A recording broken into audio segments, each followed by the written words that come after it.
Oke, pemirsa, selamat berjumpa kembali. Kita masih dalam rangkaian acara Expert Talks ya, yang menjadi bagian dari acara Culture Hub, tempat kita take di sini ya, syuting di sini. Ini merupakan lab yang ada di bawah ITB, di bawah Fakultas Seni Rupa dan Desain. Nah, di depan saya kali ini di expert ya. Ini adalah Pak Ketut Atnyana ya. Tapi ini Pak Ketut, saya memperkenalkan diri dulu ya ke pemirsa Silakan, ya. Pak Saya Agus ya.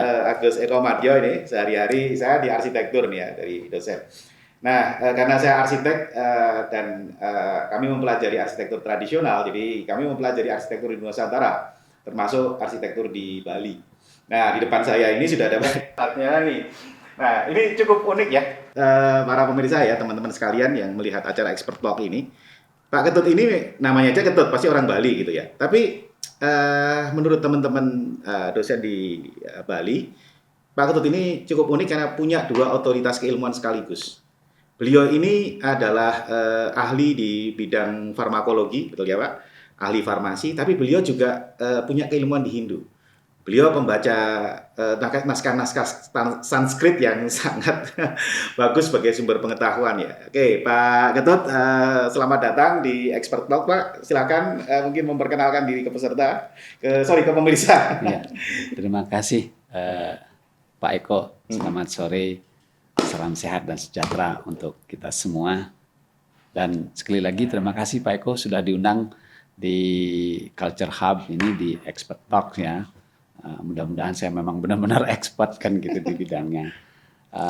Yang pertama saya perkenalkan diri, jadi saya I Ketut Atnyana, sehari-harinya memang di Sekolah Farmasi ITB, bidang keahlian saya bidang farmakologi dan juga lebih spesifiknya Pharmacology of Natural Product, jadi farmakologi bahan alam begitu kira-kira. Dan kebetulan memang saat ini saya diamanahi sebagai Ketua KK Farmakologi Farmasi Klinik dan juga Dekan Sekolah Farmasi di ITB. Itu mungkin perkenalan singkatnya Pak Eko. Terima kasih. Ya, baik Pak Ketut, kita langsung masuk ke dalam ya, mengantarkan saya tadi ya. Ini karena Ya. arsitek saya tuh suka memang menggali apa ya, pengetahuan-pengetahuan lokal ya, dari Hindu nih. Nah, tadi sebagai seorang ilmuwan, sebagai seorang saintis, dan juga sebagai seorang yang mendalami keilmuan Hindu itu mungkin bisa digali Pak. Sebetulnya dari sebuah religion ya yang dianut oleh Pak Ketut sebagai orang Bali, Hindu, dan sebagai sebuah ilmuwan farmakologi nature, ada kaitannya nggak sih Pak? Dua hal yang seolah-olah terpisah itu. Sangat ada kaitannya Pak Eko. Kenapa demikian? Jadi salah satu sastra suci di kami berbicara yang kita sebut dengan Tri Kasinengguh Ibu. Jadi tiga yang bisa kita sebut ibu yang memang layak dan wajib kita hormati gitu. Ibu yang melahirkan kita, ibu yang menghidupi kita, dan ibu yang membebaskan kita. Nah, ibu yang pertama itu siapa? Itu adalah orang tua kita. Yang secara fisik biologis melahirkan kita. Itu yang kita sebut dengan ibu yang pertama, ibu yang melahirkan. Dan kemudian ibu yang menghidupi. Itu siapa? Ibu bumi. Maka kita menyebutnya ibu pertiwi. Tidak pernah kita menyebutnya bapak pertiwi. Mengapa disebut menghidupi kita? Silakan Pak Eko coba eksplor kan gitu. Seluruh makhluk hidup yang ada di bumi ini, di dunia ini, semuanya hidup di bumi. Mengambil hasil dari bumi. Tidur, kencing, buang air, ya kan? Semuanya dilakukan di bumi. Belum ada dilakukan di luar bumi. Itulah kenapa disebut ibu bumi, ibu yang menghidupi kita semua kan seperti itu. Nah yang ketiga, tadi saya mengatakan ibu yang membebaskan. Siapa itu? Yaitu ilmu pengetahuan. Jadi ilmu pengetahuan yang akan membebaskan kita. Karena memang itu adalah tujuan hidup kami, yaitu membebaskan diri. Oke. Liberation, mahardika, Mahardika. atau merdeka, kan, bahasa kekinian yang Kekiniannya, ya, dikenal. betul. Ya, seperti itu. Jadi sangat erat sekali kaitannya antara ilmu pengetahuan dan pembebasan diri, Pembebasan diri. seperti itu di Hindu. Jadi saya secara sadar memilih jalan itu. Oke, Ya. wah, nah, ini sebagai sebuah jalan pengetahuan ya Pak. Kita kan Ya, sebagai insan akademis itu selalu mengenal konsep Tridharma perguruan tinggi. Betul. Nah, jadi saya kan ada Bapak yang memahami bahasa-bahasa Sanskrit kan. Dharma itu kan dari bahasa Sanskrit Pak. Betul. Nah, gitu. Nah ini tadi. Tapi kadang-kadang juga sebagai orang awam saya sering dengar juga bahwa selain ada dharma dan karma gitu ya. Ya. Nah ini bisa dijelaskan Pak, karena Bapak kan lebih tahu ya, dharma, aslinya dharma itu apa sih dan mengapa di dalam dunia pendidikan sebagai seorang sesama akademis kita memilih kata-kata dharma untuk menjalani hidup kita sebagai seorang scholar ya, sebagai seorang akademis. Betul Pak Eko. Jadi dharma itu di kami mempunyai beberapa makna. Mungkin ada makna yang terlalu menjurus nyempit. Dharma artinya agama misalnya. Maka kami menyebutnya Hindu Dharma, berarti agama Hindu gitu maksudnya. Dharma itu. Tapi makna yang lain yang lebih esensial lagi, Dharma itu artinya kebenaran.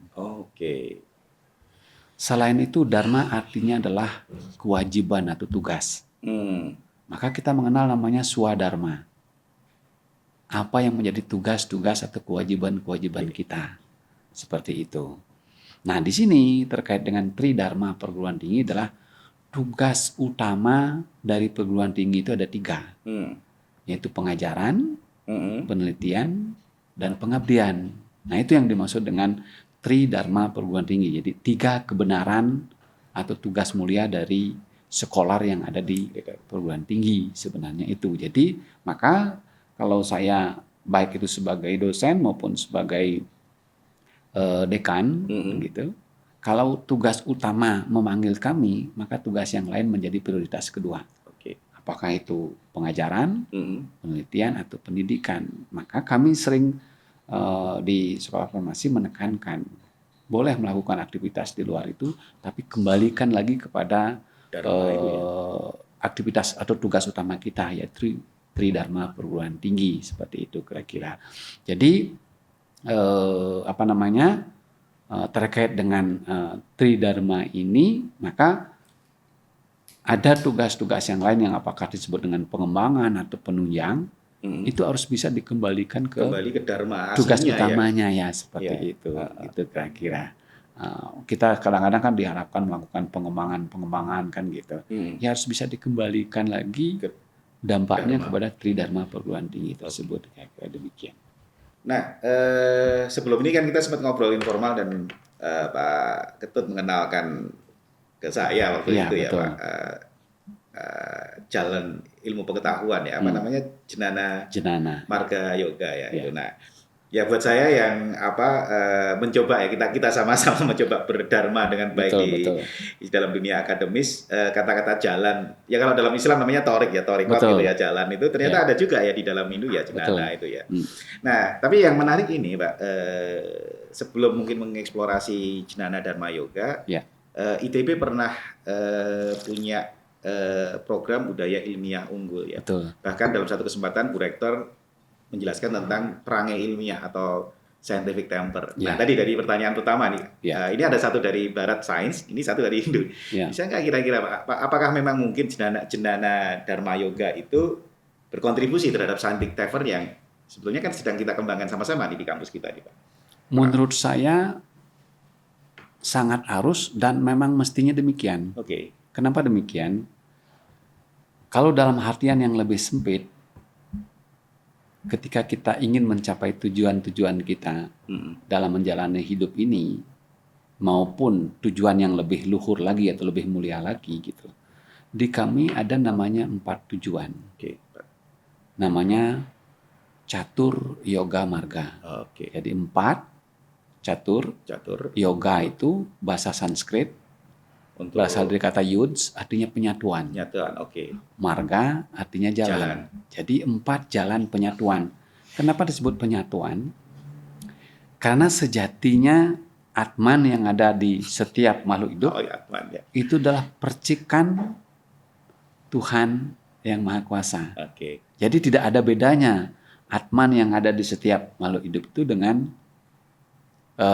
Tuhan yang Maha Kuasa. Cuman Atman tersebut dibungkus oleh suatu maya namanya. Kita kenal namanya Panca Maya Kosa. 5 lapisan maya. Seperti itu. Nanti kita kupas kalau memang masih ada waktu ya. Nah, terkait dengan yang 4 jalan penyatuan ini untuk menyatukan kembali percikan semesta yang berupa Atman itu dengan asal muasalnya, ya kan, maka disebut dengan Sangkan Paraning Dumadi ya. Dumadi kan gitu. Kemudian Manunggaling Kaulo lan Gusti. Nah, ya seperti itu. Yaitu 4 jalan penyatuan. Nah, jalan yang pertama namanya Bhakti Yoga Marga. Oke. Ya kan, kemudian jalan yang kedua namanya Karma Yoga Marga. Oke. Jalan yang ketiga namanya Jenana Oke, jalan ketiga Yoga ya. Marga. Dan yang keempat Raja Yoga Marga. Nah. Itu merupakan satu kesatuan, Oke. tapi terminologi sekarang kita kenal dengan namanya passion ya. Oke. Kita punya terminologi namanya Gunagina. Oke. Itu sama dengan passion, bahkan lebih luhur dari makna dari passion. Nah, sekarang silakan pilih sesuai dengan passion kita masing-masing. Jalan mana yang jalan mana yang lebih Jalan disukai, penyatuan mana? lebih kecenderungan individu kan pada berbeda-beda ya. Nah, kita kan secara sadar memilih jalan yang ketiga tadi di perguruan tinggi, di universitas ya. Ya, betul. yaitu Jenana Marga Yoga, Ah. jalan pengetahuan. Seperti tadi kan begitu. Nah, ini tadi kan tujuan utama dari Jenana itu. Jenana itu nama lainnya adalah pengetahuan yang membebaskan. Oke. Mesti kalau pengetahuan itu bersifat tidak membebaskan atau bahkan menjadi belenggu, pengikat, itu bukan Jenana. Ya, seperti itu. Nah, artinya maka budaya ilmiah unggul atau perangai ilmiah itu adalah ya memang sudah inherent ada di dalam Jenana Yoga Marga tersebut gitu, seperti itu kira-kira. Karena apa? Karena sebenarnya Jenana atau pengetahuan yang membebaskan tersebut mesti tanpa pamrih. Ya, oke. Tidak ada transaksi di sana, tidak ada jual beli. Kenapa? Ada satu kisah. Kisah besar yaitu Mahabharata. Ya. Ya kan? Yaitu kisahnya Karna. Karena ingin direkognisi, ingin mendapatkan penghormatan bahwa dia adalah bukan manusia biasa. Oke. Ya, maka dia mempunyai ambisi untuk mencari dan mendapatkan pengetahuan. Ya kan? Ya. Tapi di sana dia mendapatkan sebuah kutukan. Dari caranya mendapatkan pengetahuan itu seperti at any cost. Tanpa suatu proses etika yang benar, kan demikian. Nah, guru yang mengajarkan pengetahuan padanya menyadari dan kemudian mengatakan, memang dia mendapatkan pengetahuan dan termasuk efek samping dari pengetahuan itu adalah kekuasaan, kesaktian, dan termasuk material, kan begitu. Namun dikatakan, pada saat kamu akan sangat membutuhkan pengetahuanmu, maka itu akan hilang. Dan itu dinasihati oleh Krishna. Dasar kamu mencari pengetahuan adalah transaksi. Bukan sebagai jalan pengabdian, jalan penyatian. Seperti itu. Maka itu yang saya katakan. Maka yang kalau kita memang konsekuensinya dapat honor ya, itu kan sebuah kehormatan. Itu adalah konsekuensi logis. Tapi bukan memperjualbelikan pengetahuan kita. Maka kita nggak pernah transaksi dengan mahasiswa dan transaksi dengan klien, kan begitu kira-kira. Jadi itu kira-kira makna. Jadi sejalan betul apa yang kita yakini dengan apa yang diharapkan oleh ITB. Jadi saya tergelitik nih Pak. Jadi kalau gitu, kalau scientific temper itu hanya diniatkan untuk misalnya world class ranking, nggak pas ya. Tapi kalau diniatkan sebagai sebuah jalan penyatuan, rasanya world class ranking bisa jadi imbalan gitu atau gimana Pak? Ya, Sangat ya, bisa. betul ya. Kenapa? Karena world class ranking itu adalah konsekuensi dari proses Ya. yang benar. Ya kan, kita benar melakukan pengajaran, kita benar melakukan penelitian, demikian juga dengan pengabdian kan begitu. Artinya kalau kita inline-kan dengan visinya ITB kan, locally relevant, globally respected, otomatis kan, ranking itu akan jadi konsekuensi tadi konsekuensi dari logis dari jalannya. sebuah proses yang benar, dari sebuah niat yang benar kan yang gitu. benar untuk melakukan jalan penyatuan tadi Iya, ya. seperti itu kira-kira. Ya. Nah, ini agak cukup menarik karena ke depan barangkali kalau ini kan scientific transfer kan budaya ini asing ya. Tapi kalau kita punya bahasa lokal ya, bahwa world class ranking itu konsekuensi, tapi niatnya adalah dharma penyatuan, sepertinya lebih impactful itu kayaknya. Betul.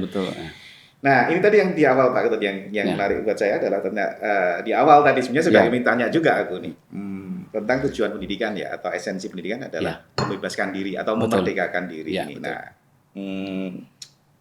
apakah memerdekakan diri dengan jalan penyatuan itu gimana Pak memposisikannya ya? Gitu. Apakah lewat jalan penyatuan nanti kita bisa merdeka atau seperti apa nih Pak? Itu boleh berbagilah versi Bapak kira-kira. Betul, kalau kita memang secara sadar memilih bahwa untuk memerdekakan diri dengan jalan pengetahuan, ya kan, itu sangat bisa dilakukan. Dan itu banyak contohnya dari zaman dulu sampai sekarang. Misalnya kalau di kami ada para maharesi, ya kan, ada Maharesi Yogananda memilih jalan itu. Kemudian suami Wiwekananda. Iya, suami ya. Pernah kan? Itu Soekarno ya. Itu memilih jalan pengetahuan untuk mendapatkan pembebasan seperti itu. Gitu ya. Dan yang terkait dengan merdeka, mungkin termasuk sekarang lagi ngetren Merdeka Belajar. Merdeka Belajar. Saya rasa para tetua kita mendesain sistem pendidikan kita, termasuk sistem pembelajaran kita, sudah menganut merdeka belajar rasanya. Kenapa?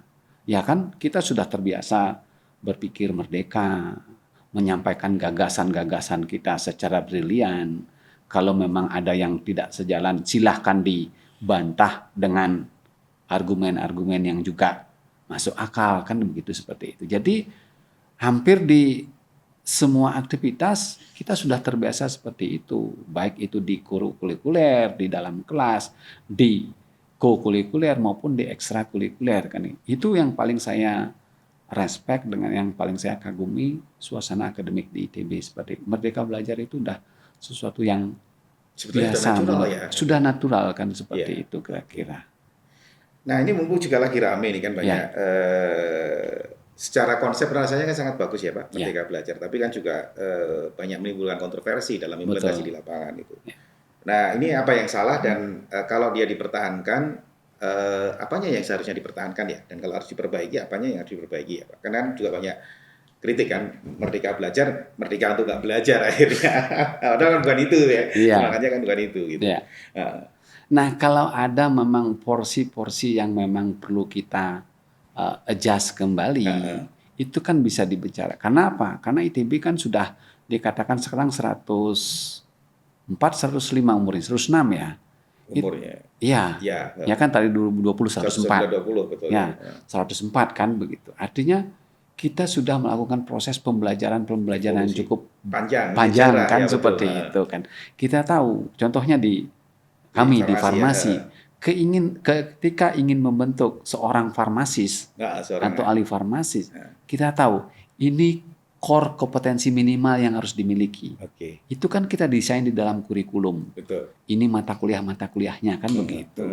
Nah, ketika ada dinamika seperti misalnya era disrupsi atau era 4.0, banyak masuk digital substansi kan, kita beri ruang. Ya kan gitu. Ketika ada masuk berkaitan dengan entrepreneurship, kita beri ruang kan seperti itu. Jadi itu kita sudah lakukan, apakah itu dengan kerja praktek, Apakah itu dengan mengundang para praktisi Oh gitu ya. dari luar untuk memberikan kuliah tamu gitu, menjadi tim teaching dan lain sebagainya. Itu kita sudah lakukan dan kita beri ruang untuk mahasiswa melakukan kegiatan kokurikuler Betul. yang mendukung Mendukung. kompetensinya sebagai seorang farmasi, demikian juga ekstrakurikuler. Oke. Itu sudah biasa kita lakukan sebenarnya, gitu seperti itu kira-kira. Dan itu menurut saya adalah bentuk dari merdeka belajar, gitu seperti itu kira-kira. Jadi sebetulnya tetap bisa dilanjut. Sebenarnya nggak perlu dilanjutkan karena memang sudah berlangsung ini Sudah ya, berlangsung ya. sebenarnya kan gitu. Tapi apa yang kira-kira perlu diperbaiki, Pak? Kan kalau baik-baik saja ini kan rasanya sepertinya ada yang tidak baik-baik saja juga. Tapi perbaikan kedepannya apa nih, Pak? Kalau dikembalikan kembali semangat pendidikan sebagai Kalau penyatuan, membedakan diri. Betul Pak Eko, kalau saya mengikuti prosesnya, menurut saya paling pertama ITB sudah melakukan dan melakukan proses penyesuaian. Apa itu? Yaitu dengan diberlakunya kurikulum 2024. Oke. Apa yang paling jelas di sana salah satunya adalah mata kuliah pilihan SKS-nya jauh meningkat. Oke. Ada sekitar 27 SKS mata kuliah pilihan. Ya. Itu kan memberikan ruang-ruang untuk kita merdeka. Jadi ketika kita sudah mendapatkan core kompetensi kita, apa yang perlu kita perkaya lagi? Dengan apa lagi kita perlu perkaya? Kita bisa mengambilnya di mata kuliah pilihan tadi. Dulu kalau seingat saya itu ada sekitar 12 SKS, kurikulum yang lama. Kurikulum yang baru 27 SKS. Jadi ITB sudah menjawab dinamika tersebut, kira-kira seperti itu. Nah, tinggal kita monitoring dan evaluasi apakah desain yang kita harap hari ini terrealisasi dengan baik atau tidak. Berarti ada proses evaluasi juga ya? Itu sangat ada, dan itu memang secara eksplisit ditekankan oleh Senat Akademik ITB kepada rektor yang harus memimpin lengkap dengan dukungan sumber dayanya. Seperti itu. Ya. Nah, padahal ITB bentar lagi punya rektor baru nih karena Bu Reni tidak dengan gentle ya, dengan sangat perempuan tapi gentle, sangat elegan memilih untuk tidak mencalonkan diri lari, yaitu appreciate yang luar biasa ya dengan keputusan beliau itu. Nah, dan mungkin dalam obrolan sebelumnya kan Bapak juga banyak menjawab bahwa ITB juga punya konsep yang sudah sangat bagus dan kita ulang-ulang ya, harmonia progresio ya. Tapi saya masih ingin tadi ke arah tadi ya, dua kata kunci yang saya dapatkan dari Pak Ketut tadi ya, memerdekakan diri dan jalan penyatuan gitu. Iya, betul. Nah, kalau nanti rektor diminta memimpin ya untuk sebuah kurikulum yang sudah didesain ya, dan tentu nanti akan banyak penyesuaian. Bagaimana konsep memerdekakan diri dan penyatuan itu bisa tetap ada di ada di dalam ruh, dalam kepemimpinan ITB yang masa depan, Pak. Setelah ini, Pak. Betul. Sederhananya, Pak Eko, menurut saya adalah, saya beberapa kali bilang di event-event yang lain kan seperti itu. Saya salut dan respect banget dengan tetua kita yang entah dapat ilham atau intuisi dari mana melahirkan moto in harmonia progressio. Ya. Kenapa? Karena sejauh yang saya alami gitu, harmoni itu adalah fondasi dari sebuah kehidupan. Karena di dunia farmasi, kesehatan, ada terminologi yang disebut dengan homeostasis. Homeostasis ya. Itu bahasa lainnya adalah harmoni yang dinamis. Maka ada kata progresio. Jadi harmoni sebagai fondasi kehidupan itu sifatnya tidak statis, tapi dinamis. Maka keluar kata progresio itu juga menjadi, ini bahasa lain dari homeostasis itu adalah in harmonia progresio. Sesuatu yang harmoni tapi dia berkembang terus-menerus ya, beradaptasi ya. Betul. Nah, kalau kita bawa ke organisme yang disebut manusia, ketika manusia itu tidak harmonis terhadap seluruh stakeholder yang ada di tubuh kita, maka kita akan menjadi sakit. Bahasa sederhananya. Contohnya, Di dalam tubuh kita yang tersusun miliaran sel, itu harus ada harmoni, ada komunikasi antar sel. Mana yang bisa tumbuh lebih cepat, mana yang tumbuhnya lebih lambat, mana tubuhnya yang sedang-sedang saja, itu adalah proses harmoni. Kalau enggak, nanti telinga akan tumbuh sendirian membesar, mata mengecil, kan begitu. Jadi itu ada antar komunikasi. Kalau enggak, salah satu contohnya yang muncul disebut dengan penyakit kanker. Time puluhan tahun yang lalu sudah buat laporan bahwa kanker itu bahasa sederhananya adalah ketika sel kehilangan komunikasi antar sel gitu.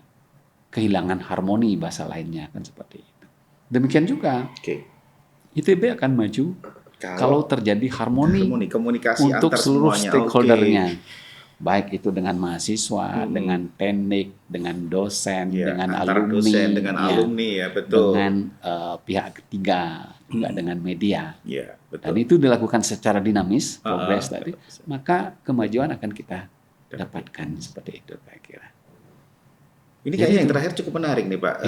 Ya mungkin kita sempat refleksi beberapa tahun silam di mana banyak sekali kampus kita di ini isu-isu yang mempertentangkan satu kelompok dengan yang lain, memperuncing yang lain ini.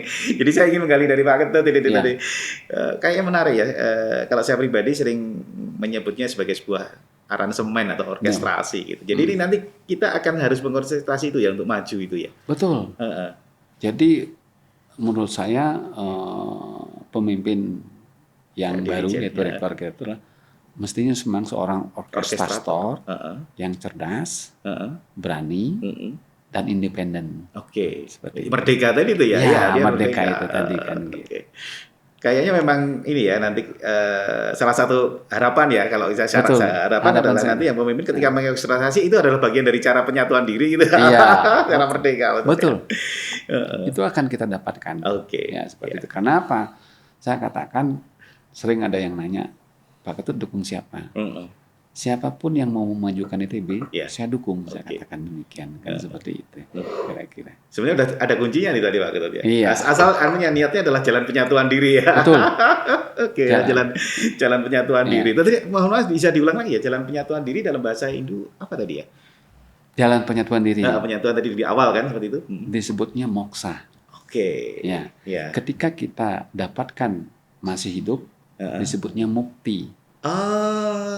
Jiwan mukti. Mukti itu dari moksa ketika masih menjalani itu ya. Dia mengalami pembebasan. Jadi penyatuan kembali esensi yang ada dalam dirinya dengan esensi semesta seperti itu. Ini jadi nggak selesai ini nih. Jadi betul, ini juga nih Pak nyerempet lagi nih mungkin sampai ini pemirsa namanya expert talk ya, ngobrol orang-orang yang pengen tahu gitu ya. Mungkin terakhir ini Pak, kadang-kadang saya juga pernah mendapat kabar dari teman gitu bahwa kalau dalam bahasa Jawa ya mukti tadi ya. Kalau kamu ingin dapat mukti, kamu milih mana, mukti atau mulya? Kalau kamu ingin mulia, belum tentu mukti. Tapi kalau kamu ingin mukti, itu nanti mulia mengikuti. Nah, ini kan sering nih Pak alumni, atau kita sendiri juga kan, sering kita hanya mengejar kemuliaan ya, sehingga sering kepandaian yang ada di kampus kita itu dianggap arogan ya, karena yang dikejar hanya kemuliaan. Gitu ya. Nah, itu gimana Pak, ini terakhir. Betul. Jadi kalau kita sampai sudah mendapatkan mukti, gitulah, maka saya suka dengan istilah dari seorang mistikus, disebutnya apa? Disebutnya adalah limitless possibilities akan terbuka. Jadi kemungkinan yang tanpa batas, peluang-peluang yang tanpa batas itu akan terbuka dengan sendirinya. Apakah itu kemuliaan, apakah itu kebahagiaan, apakah itu kedamaian, itu sudah otomatis. Maka tadi saya mengatakan kita mempunyai 5 lapisan. Kita juga pengetahuan itu akan menguliti lapisan-lapisan itu, karena kita akan ingin mendapatkan pembebasan tadi kan, pengetahuan yang benar.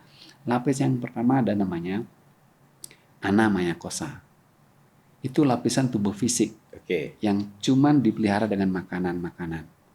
Ragawi ya berarti Ya, ragawi. jadi makanan yang enak, makanan yang lezat, itu hanya sebatas lapisan pertama.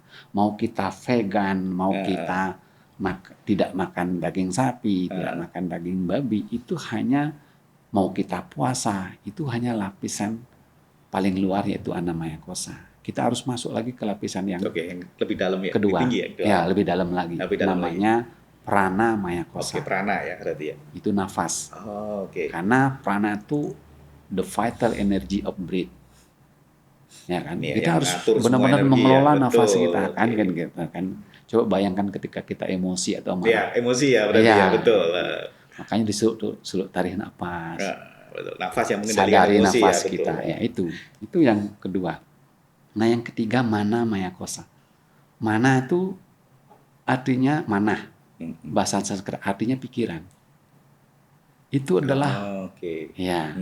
Itu adalah gudang memori. Oke. Gudang ibarat hard disk, ibarat flash disk itu hanya nggak lebih dari gudang memori. Ya kan? Jadi seperti itu. Tapi untuk kepentingan hidup praktis itu sangat berguna. Kita tahu jalan pulang, itu kan memori. Kita nggak perlu lagi Google Map. Ya kan? Itu semua gudang memori kan gitu. Nah, kita harus masuk ke lapisan yang keempat. Namanya Wijnana Maya Kosa. Wijnana ya. Lapisan kecerdasan. Oke. Dan itu ibarat gunting. Hanya bisa memotong. Oke. Nanti kita akan masuk ke dunia namanya dualitas. Baik dan tidak baik. Ya kan? Jadi masuk ke dunia diskriminasi namanya. Maka kecerdasan itu ada pada level Wijnana Maya Kosa.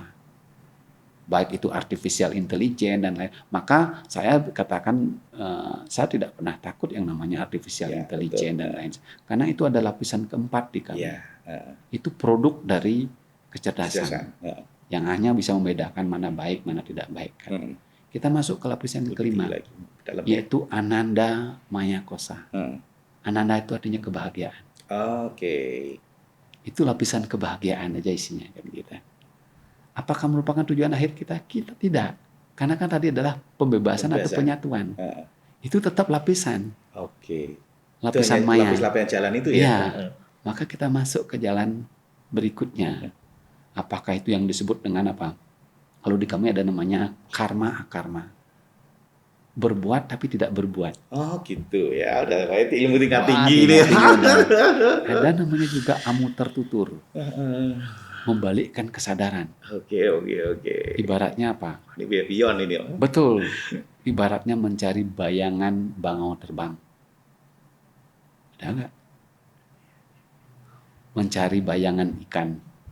Ada nggak di air? Nggak ada. Begitulah jalan yang terakhir itu kira-kira begitu. Itu kira-kira Pak Eko. Ini kayak mendengarkan ilmu silat ya, makin tinggi itu, makin filosofis. Nah terakhir mungkin Pak, closing statement Pak Ketut ya. Dari pembicaraan kita ini ada yang mungkin buat pemirsa ada yang disimpulkan atau ya semacam closing statement aja. Kalau saya tadi lebih dinilah kenali passion kita. Tadi ada 4 jalan, tidak ada satupun jalan yang memang paling baik. Tapi kalau kita tahu preferensi kita atau passion kita, silakan. Mau pilih jalan bakti, mau pilih jalan karma, mau pilih jalan jenana, atau jalan Raja Yoga Marga. Silakan gitu. Jadi Anda akan menemukan tujuan tadi, apakah itu kebahagiaan, kecukupan, kelimpahan, termasuk mukti yang terakhir tadi. Kira-kira demikian. Baik, terima kasih. Kita sudah pada akhir acara ini, para pemirsa. Kalau expert talk itu sebetulnya kan sharing pengetahuan, tapi akhirnya yang belajar yang paling banyak belajar yang sharing itu sendiri, gitu ya. Baik, insya Allah nanti akan ada acara expert talk berikutnya. Terima kasih sudah bergabung dengan expert talk dari Culture Hub. Terima kasih Pak Ketut sudah bergabung. Jadi kita akan berjumpa kembali dalam episode expert talk selanjutnya. Salam. Sama-sama.